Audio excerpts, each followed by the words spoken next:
My name is Faith McDaniel, and I am doing my senior capstone. I actually named it. It's called the Faith Academy. So, where every child can grow and glow. That's the mission, and I made this logo on Canva.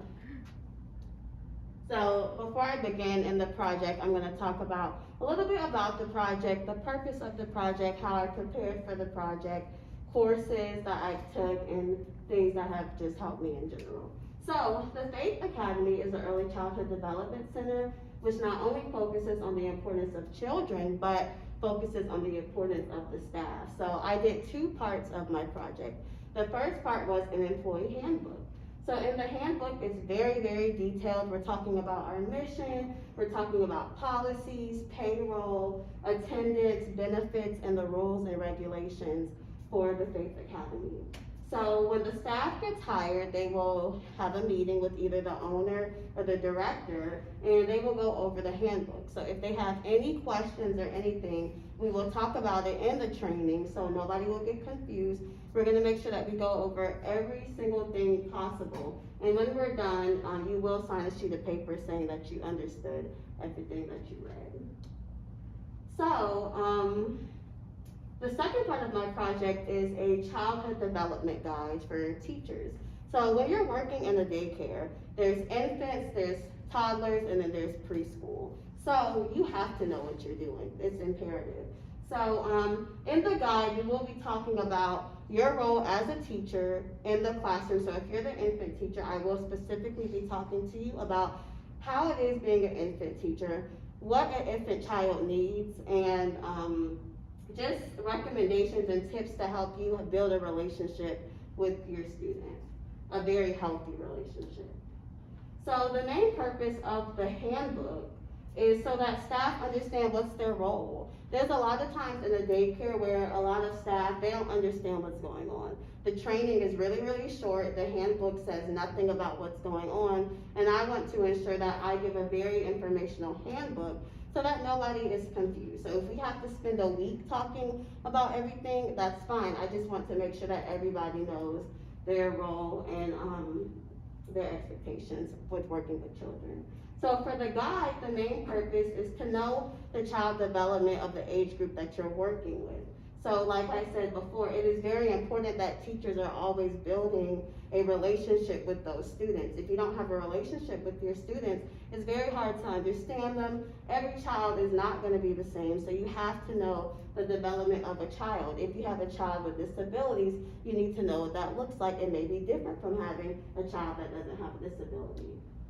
So how will this help me with my career? So I've always had two careers in mind. The first was being a radio host, and the second one was being a daycare owner. I work at a daycare. I've been working at a daycare for 4 years, so I know a lot about just the daycare in general, and I've been working with children for 8 years. So I just always wanted to make sure that I have a staff, if I owned a daycare, that knew everything about education, because the turnover rate is so high when you work in a daycare. Like, it's literally like you can work there for a month and people leave.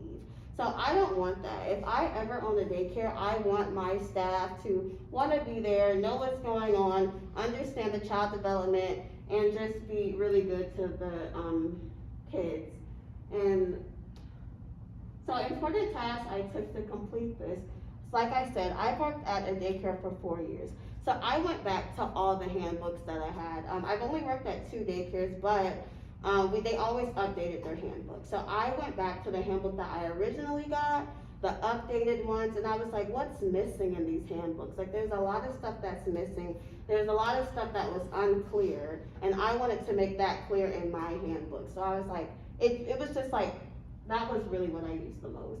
And then doing the literature reviews also helped me, because having to research so much about child development, I was like, oh my God, like, even though I've been working here for 4 years, I've learned so much just doing the literature review on child development. So that also helped me on how to approach everything. So how did I prepare for this project? So I kind of got the best of both worlds, because I used to be an early childhood major.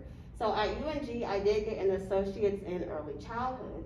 So those courses, especially the courses on child diversity and just early childhood, doing those internships at the local schools in Hall County helped me as well. So then when I switched to being a communications major, that also helped me because of leadership. So if I want to be a daycare owner one day, I have to have good leadership skills. I have to know how to talk to people. I have to know how to stand up and not be nervous and encourage people. So I feel like communications taught me that. And the communications classes that helped me was my organizational leadership class, my public speaking class, especially my interpersonal communications class, because if I'm trying to help my staff, I have to be very, very personal with them. And the training mediated courses also helped me become a better writer and speaker.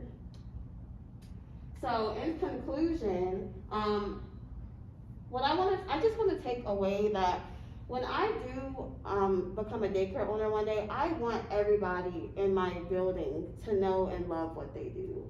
And that's the main purpose of having the handbook. That's the main purpose of me trying to get across that I want everybody to know what early childhood development is all about. And I want to hire skilled professionals that love what they do. A lot of people in the daycare industry also, they don't like what they do. They come to work, they're like, oh, I'm just here. I don't want that. I want people that really are skilled and know what they're talking about. They're passionate about teaching, and they're not blindsided to the things that may go on. You're not always going to get a perfect child, but how are you going to handle that? And that's why I made the guide as well as the handbook. So yes, we're talking about the rules and regulations, but we're also going into the child development. So you are not blindsided to if you have a child kick you and you can't react. You have to know what to do. So like I stated before, the turnover rate is very high in the daycare, but that's why I'm here. I want to help let teachers stay. So I actually brought my handbook to my new job. I have a new job that I started 2 months ago. I'm trying to eventually become the assistant director there. It's a daycare. And I was going over the handbook with them as well, because when we went over the handbook, our owners know nothing about childcare. So I wanted to show them a different aspect of it by bringing in some new things that I felt like they missed when we did our training. So I thought that that was pretty cool that I got to share that with them.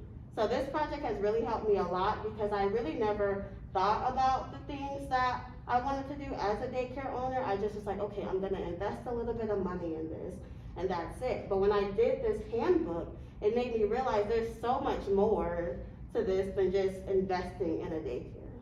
So thank you.